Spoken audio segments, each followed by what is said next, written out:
తెలంగాణ రైతుల స్థితిని వివరించడానికి మూషంపల్లి గ్రామానికి చెందిన నల్గొండ మండలం మూషంపల్లి గ్రామానికి చెందిన రామరెడ్డి గారు వారి పేరును కొన్ని వందల సభల్లో కేసీఆర్ గారు స్వయంగా చెప్పి ఉంటారు. రామరెడ్డి అన్న ఇంటి పేరు అందరు మర్చిపోయినారు. బైరెడ్డి రామరెడ్డి ఇంటి పేరు ఎక్కడో పోయింది, ఇప్పుడు బోర్వెల్ రామరెడ్డి అయింది. బోర్ల రామరెడ్డి. బోర్ల రామరెడ్డి గారు అనే పేరుతో మరి తెలంగాణ వ్యాప్తంగా అందరికీ తెలిసిన కేసీఆర్ గారి ద్వారా అందరికీ పరిచయమైన మా రామరెడ్డి అన్నను చూడడానికి కలవడానికి అదే మాదిరిగా మొన్న మధ్యన ఒక 20-25 రోజుల కిందట గన్నెబోయిన మల్లయ్య యాదవ్ గారు నిజంగా ఆ వీడియో చూసిన తర్వాత మనసు ఉన్నవారు ఎవరైనా సరే మనసు నిజంగా కూడా బాధపడే విధంగా కలత చెందే విధంగా తన గుండె లోతుల్లోంచి మాట్లాడిన మాటలు, గన్నెబోయిన మల్లయ్య గారు మాట్లాడిన మాటలు రెండు చూసిన తర్వాత మూషంపల్లికి రావాలి, ఈ రామరెడ్డి అన్నని ఇదివరకు కలిసిన కానీ ఆ మల్లన్నను కూడా కలవాలి, ఈ రామరెడ్డి అన్నను కూడా కలవాలని చెప్పి ఇవాళ ఇక్కడికి రావడం జరిగింది. వచ్చిన తర్వాత మల్లన్నను కదిలిచ్చిన, రామరెడ్డి అన్నను మాట్లాడిచ్చిన, మధ్యలో కొంతమంది మహిళా సోదరిమణులు ఆడబిడ్డలు వాళ్ళు కలిసిన అందరూ చెప్పిన మాట ఒకటే, అన్న గత 10 సంవత్సరాలు కేసీఆర్ అధికారంలో ఉన్నప్పుడు తెలంగాణ వచ్చిన తర్వాత ఎన్నడూ నీళ్లకు గోస రాలేదు, అది సాగునీరు కానీ తాగునీరు కానీ ఎన్నడూ ఇబ్బంది కాలేదు. కానీ ఈ సంవత్సరం ఈ ప్రభుత్వం వచ్చిన తర్వాత పంటలెండిపోయి, ఈ ప్రభుత్వం వచ్చిన తర్వాత నీళ్ళిచ్చేది చేతగాక భూగర్భ జలాలు అడుగంటిపోయి చివరికి తాగునీరు కూడా లేని దుస్థితి వస్తా ఉన్నది అనే మాట వారు చెప్తా ఉన్నారు. కాకపోతే ఇక్కడ కీలకమైన విషయం ఏమంటే ఇదేదో కాలం తెచ్చిన కరువు కాదు, ఇది అచ్చంగా ఈ అసమర్థ కాంగ్రెస్ ప్రభుత్వం తెచ్చిన కరువు అనే మాట నేను కాదు ఇవాళ రాష్ట్రంలోని ప్రజలందరూ కూడా అంటా ఉన్నమాట.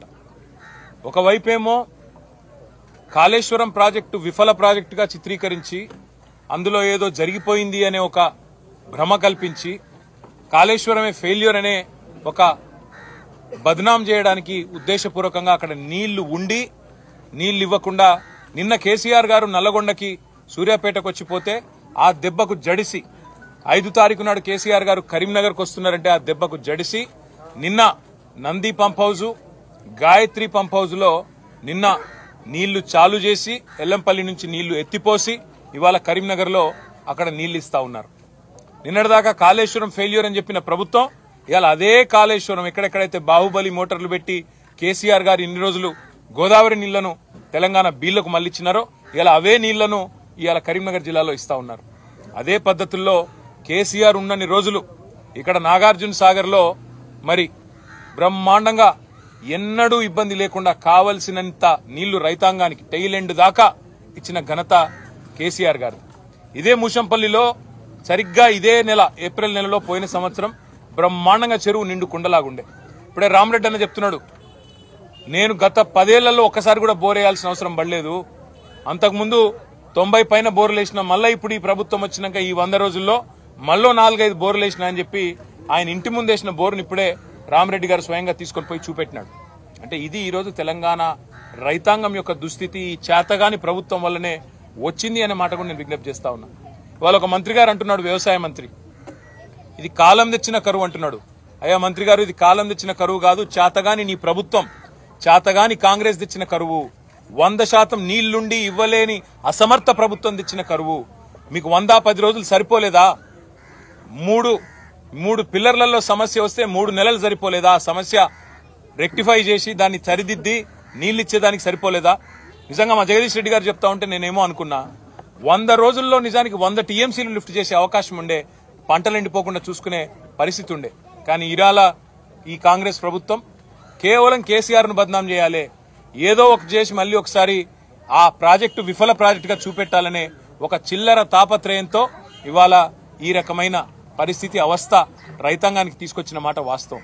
అందుకే రాష్ట్ర ప్రభుత్వాన్ని నిన్ననే మా నాయకుడు కేసీఆర్ గారు డిమాండ్ చేసినట్టుగా మేము డిమాండ్ చేస్తా ఉన్నాం. ఎకరానికి ఎక్కడెక్కడైతే పంట నష్టం ఇవాళ లక్షల ఎకరాల్లో జరిగిందో ఎకరానికి 25,000 రూపాయలు పంట నష్ట పరిహారం చెల్లించాల్సిందే.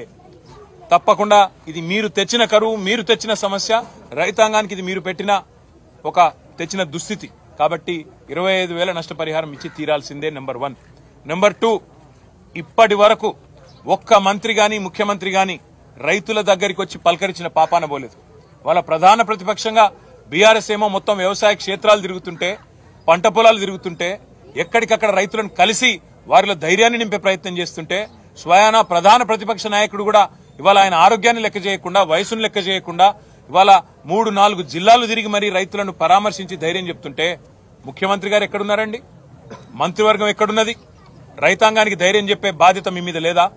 మీరే కదా చెప్పింది. పొంకనాల పోతిరెడ్డి గారు, రేవంత్ రెడ్డి గారు 2 లక్షల రుణమాఫీ చేస్తా డిసెంబర్ 9 నాడని డైలాగులు కొట్టింది ఎవరు? మీరు కాదా? మరి ఎక్కడ పోయింది నీ 2 లక్షల రుణమాఫీ? అందుకే మేము రాష్ట్ర ప్రభుత్వాన్ని డిమాండ్ చేస్తా ఉన్నాం, 2 లక్షల రుణమాఫీ కూడా చేసి తీరాల్సిందే. ఇన్నాళ్లు నీళ్లుండి కూడా మోసం చేసినందుకు రైతాంగానికి క్షమాపణ చెప్పాల్సిందే. అదే మాదిరిగా అన్నింటికన్నా ముఖ్యంగా ఇవాళ తీవ్రమైన దుస్థితిలో ఉన్న రైతులను కాపాడుకోవడానికి ఒకవైపు నష్టపరిహారం ఇవ్వాల్సిందే. ఇంతవరకు రైతు బంధు కూడా మొత్తం వేయలేదు. రైతు బంధు కూడా ఇంతవరకు మొత్తం వేయలేదు. రైతు బంధు కూడా మొత్తం చెల్లించాల్సిందే. 15,000 అన్నారు మీరు ఇస్తా అని, కానీ 10,000 కూడా ఇవ్వలేని అసమర్థులు మీరు.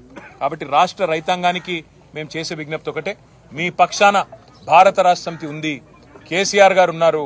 100 రోజుల్లోనే ఇప్పటికే 200 మంది పైచిలకు రైతులు ఆత్మహత్య చేసుకున్న పరిస్థితి ఇవాళ కాంగ్రెస్ ప్రభుత్వం వచ్చిన తర్వాత. కానీ రైతులకు మా ప్రార్థన, గుండె చెదరవద్దు, ధైర్యంగా ఉండండి. మీకోసం కేసీఆర్ గారు స్వయంగా తిరుగుతా ఉన్నారు. 5 తారీఖు నాడు కేసీఆర్ గారు కరీంనగర్ జిల్లా కూడా పర్యటించబోతా ఉన్నారు, రాజన్న సిరిసిల్ల జిల్లా కూడా రాబోతా ఉన్నారు. తప్పకుండా రాష్ట్ర వ్యాప్తంగా ఆందోళనలకు శ్రీకారం చుడతాం. 6 తారీఖు నాడు రాష్ట్ర ప్రభుత్వాన్ని డిమాండ్ చేస్తా ఉన్నాం, మీరు చెప్పిన మాట ప్రకారం క్వింటాల్కు 500 రూపాయల బోనస్ ఇస్తానని మీరు ఏదైతే చెప్పినారో వెంటనే మీరు కొనుగోలు కేంద్రాలు ప్రారంభించడం తడవగానే వెంటనే సమాంతరంగా మీరు ఈరోజు రైతులకు రాష్ట్ర వ్యాప్తంగా క్వింటాల్కు 500 బోనస్ చెల్లించాలి, 2 లక్షల రుణమాఫీ చేయాలి, పంట నష్ట పరిహారం ఇయ్యాలి, నీళ్లుండి కూడా ఇయ్యనందుకు క్షమాపణ కూడా చెప్పాలని చెప్పి డిమాండ్ చేస్తూ ఇవాళ ముషంపల్లిలో కన్నెబోయిన మల్లయ్య గారు, రామరెడ్డి గారు, అదేవిధంగా ఇతర ఆడబిడ్డలు వారందరికీ కూడా మేము చెప్పిన మాట మళ్ళీ మీ ద్వారా రాష్ట్ర రైతాంగాన్ని కూడా చెప్తున్న మాట, ఎవరు కూడా అధైర్యపడకండి, తప్పకుండా మంచి రోజులు మళ్ళీ వస్తాయి. కేసీఆర్ గారు, మేము, మీ అందరం కూడా మీకోసం పోరాటాన్ని కొనసాగిస్తూనే ఉంటాం. రాష్ట్ర ప్రభుత్వం మెడలు వంచైనా సరే వాళ్ళు ఇచ్చిన మాట నిలబెట్టుకునేదాకా తప్పకుండా మీ పక్షాన పోరాడతామని చెప్పి కూడా విజ్ఞప్తి చేస్తా ఉన్నాం.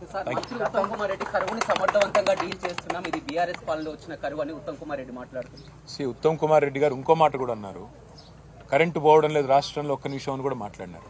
నేను స్వయాన రేవంత్ రెడ్డి గారు కేశవరావు గారికి కండువా కప్పడం పాపం, ఎందుకంటే రేవంత్ రెడ్డి గారికి రైతుల కష్టాలు పట్టవు, రాజకీయ చేరికల్లో బిజీగా ఉన్నారు. ఇవాళ ఎక్కే గడప దిగే గడప అన్నట్టు రాష్ట్రంలో ఎవరు పార్టీలో చేరతారంటే పాపం ముఖ్యమంత్రి బాగా ఖాళీగా ఉన్నట్టున్నారు, వాళ్ళ ఇళ్లలోకి పోయి మరీ కండువాలు కప్పుతా ఉన్నారు. ఆయన కేశవరావు గారి ఇంటికి పోగానే అక్కడ కరెంటు పోయింది. ఇది నేను చెప్పడం కాదు, రాష్ట్రం అంతా చూసింది, టీవీలో కూడా వార్త వచ్చింది. కాబట్టి కరెంటు పోతున్నదా ఉంటున్నదా, కేసీఆర్ ఉన్నప్పుడు నీళ్ళు ఎట్లుండే, కేసీఆర్ ఇవాళ రేవంత్ రెడ్డి గారు కాంగ్రెస్ వచ్చినాక నీళ్ళు ఎట్లుంది, కేసీఆర్ ఉన్నప్పుడు కరెంట్ ఎట్లుండే, ఇవాళ ఎట్లున్నది రాష్ట్రంలో అందరికీ కూడా తెలుసు. ఉత్తమ్ కుమార్ రెడ్డి గారు ఎంత బుకాయించినా ఎన్ని చెప్పినా వాస్తవాలు వాస్తవాలుగానే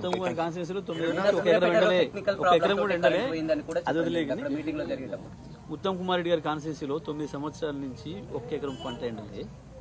తెలంగాణ ప్రభుత్వం పోయినాకనే కదా ఇప్పుడు ఎండింది పంటలు 20,000. నేను ఇంకొక మాట అంటున్నా, ఉత్తమ్ కుమార్ రెడ్డి గారు, ధైర్యం ఉంటే మీరు మీ మంత్రులు ఫీల్డ్ కి రండి, రైతులను కలవండి, రైతుల దగ్గర ఈ మాట చెప్పండి, ఇది కరెంటు పోతలేదనే మాట, సమర్థవంతంగా ఎదుర్కొంటున్నామనే మాట, ఇబ్బంది లేదనే మాట.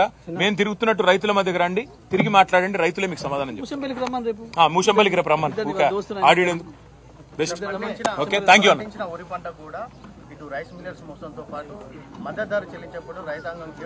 బ్రదర్, ఇదిగో నేను ఒకటే అంటున్నా, వీళ్ళిచ్చిన మాటనే 500 బోనస్, అది బోనస్ నిజంగా చెప్పినరా బోగస్ ముచ్చట్నా తేలిపోద్ది. ఇప్పుడు తప్పకుండా ఈ రాష్ట్ర ప్రభుత్వాన్ని మెడలు వంచేదాకా, వాళ్ళ మెడలు దించేదాకా, రైతాంగం కోసం ముందుకొచ్చేదాకా మా పోరాటం కొనసాగుతుంది.